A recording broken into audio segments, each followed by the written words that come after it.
Hello বন্ধুরা, তো চলে এসেছি তৃতীয় দিন। তোমাদের তো আগের দিন দেখিয়েছি যে বোর্ডে চড়েছিলাম আমরা সবাই, তো একটু বাকি ছিল সেটু তোমাদের সঙ্গে শেয়ার করে নিলাম। আর এই যে সোনু ওপারে নেমে দোল খাচ্ছে, এই যে আমাদের যেখানে নামিয়ে দিয়েছিল বোর্ড এসে, তো আমরা এখানে দোলনা পেয়েছিলাম, দোলে চড়ছিলাম। আর সোনু এই যে ঘুরে বেড়াচ্ছে। চলে এসেছি উদয়পুরে, এই যে উদয়পুরের বিচের ধারে দাঁড়িয়ে দাঁড়িয়ে আমরা সব স্কিম আরও কত কী খাচ্ছি।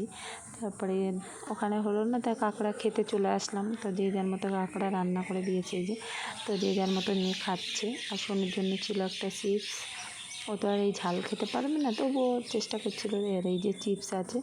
তারপর খাওয়া দাওয়া করে আমরা জলে নেমে পড়েছি, এই যে সমুদ্রে চলে এসেছি।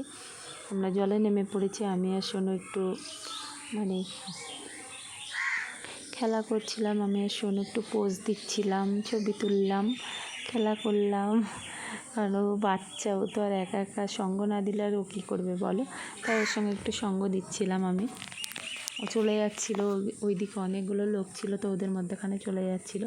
তারপরে বর বললো একটু আমার সঙ্গে ভিডিও করে, তো বরমশাইয়ের সঙ্গে একটু ভিডিও করলাম। দেখো, এমনি ও ক্যামেরার সামনে আসবে না, তো আমাকে বললো। তো টাটা সবাই, আবার পরের ব্লগে দেখা।